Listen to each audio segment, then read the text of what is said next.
Welcome back for another deep dive. You guys sent in some really intense stuff this time. Yeah. Interrogation transcripts and audio from the Shawn Grate case. Oh, wow. Yeah, this guy's a serial killer. That And can be a tough one. yeah, it's going to be heavy, but Yeah. fascinating, For sure. And I think it's really important to try to understand how these things happen. Well, and I think with this material, we have a real opportunity to kind of unpack Yes. the layers of his crimes. Yeah. And really try to make sense of the psychology behind it. So to start off, the case begins with this woman, Jane Doe, Right. who manages to escape and call 911. Yeah, she's the one who really kind of blows the whole thing open. Exactly. And in that very first interrogation, you can hear Grate. Yeah.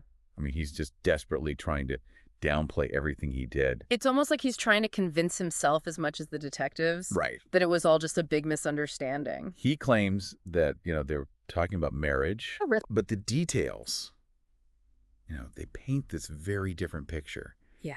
He admits to tying her up Oh, wow. multiple times, even hitting her. Mm.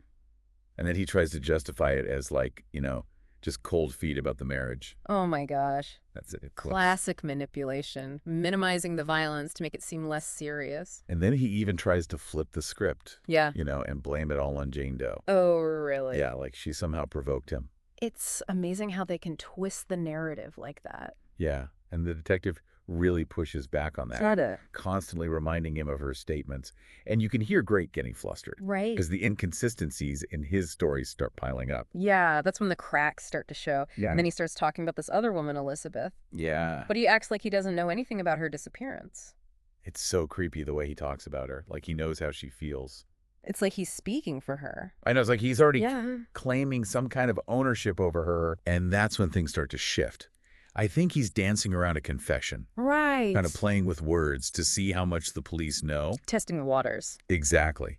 And then a new detective, Kim Major.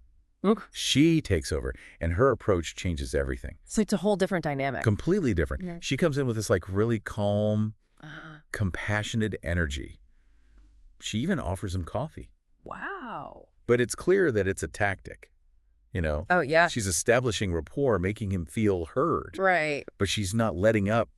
She wants the truth. She's got a goal in mind. Exactly. And that really throws Grate off balance, It's like he was more comfortable sparring with the first detective, but Yeah. Major's empathy kind of disarms him. And that's when his facade starts to crumble. Yeah. He finally admits to killing Elizabeth. Wow. Yeah. He describes how he strangled her after she supposedly provoked him. Ugh, it's chilling how he tries to justify taking a life. Right. He claims that she wanted to die and that he was helping her. It's like he believes he has this right to decide who lives or dies. I know. It's like he's playing God. It's a really warped sense of morality. Absolutely. And then just when you think he's revealed everything, he drops another bombshell. What's that? Candace Cunningham. Oh, God. He claims she was unstable and needed to be stopped. It's the same pattern, blaming the victim, Right. making himself out to be the reluctant participant. And the detail with which he describes these killings, it's just horrifying. I bet even Detective Major was shaken. Oh, I think so. But she kept her composure. She pressed for more information. She's a pro. She is. And when she asks him directly if there are any other victims, Yeah. he reveals a third, Stacy Stanley. Wow. Again, his story about meeting Stacy, it's full of inconsistency. Trying to control the narrative. Always trying to control the narrative. And he claims that she lied to him Hmm. and that she reminded him of his mother, Oh. which triggered this violent rage. So his past is definitely playing a role here. It's a huge factor. His relationship with his mother especially. Yeah, that seems to be a recurring theme. Yeah. And his twisted logic doesn't stop there. He confesses to another murder, Really? Dana Nicole Lowry. This was a cold case from over a decade ago. Wow. And he claims it was revenge for some magazine scam. A magazine scam. Yeah, involving his mother. Okay. But this one doesn't really seem to fit his usual pattern. Yeah, it's a bit of an outlier. It is, but it speaks to this simmering rage he had. That's building for years. Yeah, like all these events from his childhood to this magazine scam. Right. They all just built up this pressure cooker of resentment and anger inside him. It's a ticking time bomb. And then there's this one detail that's really disturbing. What's that?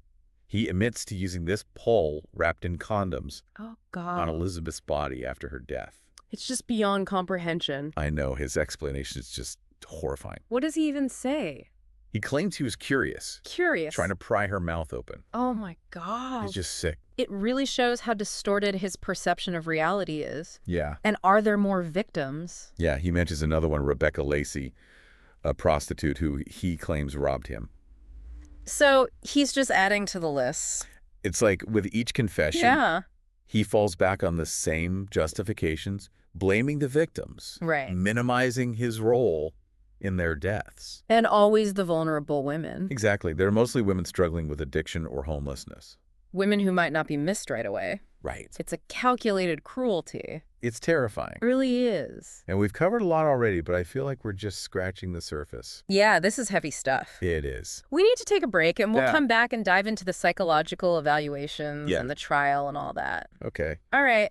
You know, it's easy to just label someone like Shawn Grate a monster and move on. Right. But the material you sent, it really goes deeper. You know, it offers this glimpse into how his past Right. might have shaped him. I mean, especially his relationship with his mother. Oh, absolutely. It's so complex. It really is. Yeah. There's this push and pull, you know? Yeah. Like he blames her for a lot of his problems, but then there's Yeah. also this need for her approval. Yeah.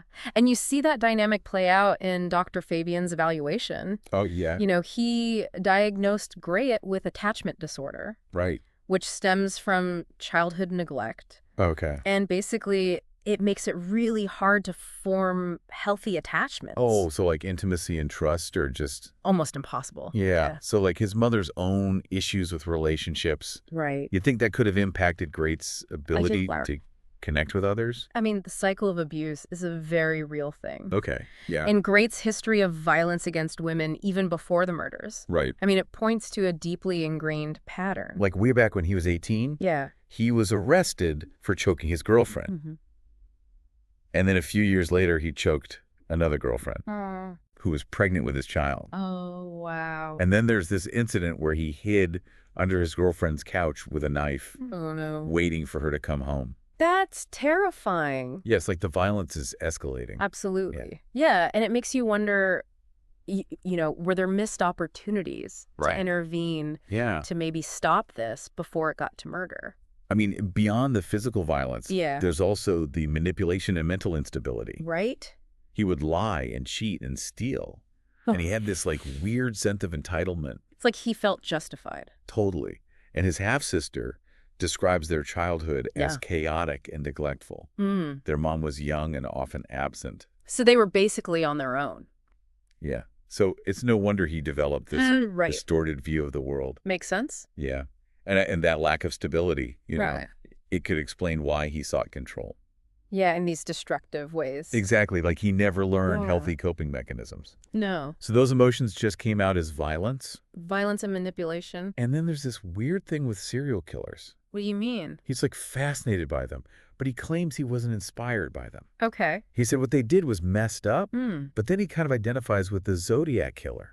Really? Yeah, especially with his patience and emotional control. Oh, that's chilling. I know. It's like he saw those traits Yeah. as something to aspire to. Like tools of the trade. Right, like he wanted to be this calculated predator. Yeah, not just a mindless brute. And that's terrifying because Okay. it implies that he knew. He knew what he was doing. Yeah, he knew it was wrong. Wow. And even after confessing, you know, Right. he seemed to be struggling.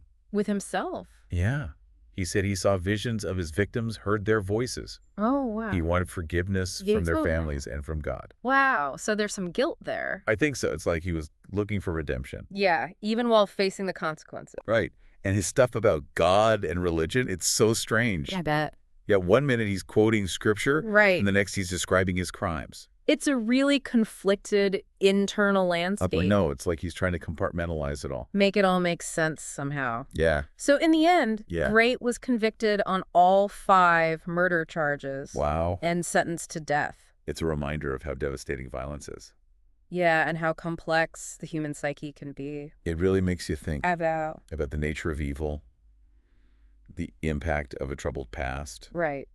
and is redemption even possible? It's a question that haunts this whole case. It does, and it makes you wonder what could have been done differently Yeah, what can we learn from this? to prevent future tragedies. And that's the big question, isn't it? It is, and it's one that we'll keep exploring as we move into the final part of this deep dive. I'm ready when you're... Wow. It's hard to believe we've already gone through hours of this material interrogation tapes, psychological evaluations. I mean, what really stood out to you as the biggest takeaway from all of this? You know what gets me is that this case, it really forces us to look at some hard truths about society. Mm. Shawn Grate, he didn't just target any women. Yeah. He went after the most vulnerable people out there. Yeah, you're right. His victims were struggling with addiction, homelessness, Yeah. women who are often overlooked and forgotten. It's like he knew that. Exactly. He exploited their desperation, their need for connection, and he used that to control them. It's just a chilling reminder that the people who fall through the cracks, they're the ones who are most at risk of exploitation and violence. And it makes you wonder, could these tragedies have been prevented? Were there signs that we missed? You know, Great had a long history of violence against women, but it just kept escalating. Was there something that could have been done? It's a tough question. Recognizing the signs is one thing, but actually intervening effectively, that takes a whole different approach. Right. We need to address the root causes. Poverty, addiction, mental health. These things contribute to vulnerability. Yeah, and we have to make sure that law enforcement and social services, they can identify and address these issues early on. Absolutely. It's about creating a safety net for people who are struggling, giving them support and resources to get back on their feet. And we can't forget Detective Major's role in all of this. Her ability to connect with Great, to make him feel heard, even while holding him accountable, it was amazing. She's a perfect example of how empathy can be so powerful in criminal justice. It's not about making excuses, but about understanding the why and creating an environment where someone might actually confess. It's a tough balance to strike, especially with someone like Great. But her persistence led to his capture, and that stopped him from hurting anyone else. And we can't forget Jane Doe's bravery, escaping and calling for help. I mean, she saved her own life, and she helped bring Grete to justice. Yeah, it shows that even in the darkest situations, there's always hope. This case, it's so complex and so dark, but it teaches us that recognizing humanity, even in someone who's committed terrible acts, is so important. It's not about justifying what they did, but trying to understand how they got there. Yeah, it's about approaching these issues with compassion and working to create a better world where everyone has a chance to thrive. Exactly. Preventing violence. It's not just the job of law enforcement or social services. It's a collective effort we all have to recognize that we're all connected. Well, thank you for joining us on this incredibly intense deep dive. We hope this gave you some insight into the criminal mind and the systems that contribute to violence. And we hope it inspires you to keep learning and to advocate for change in your own communities, because creating a safer world starts with each of us. And that's it for this deep dive. Stay curious, stay informed, and we'll see you next time.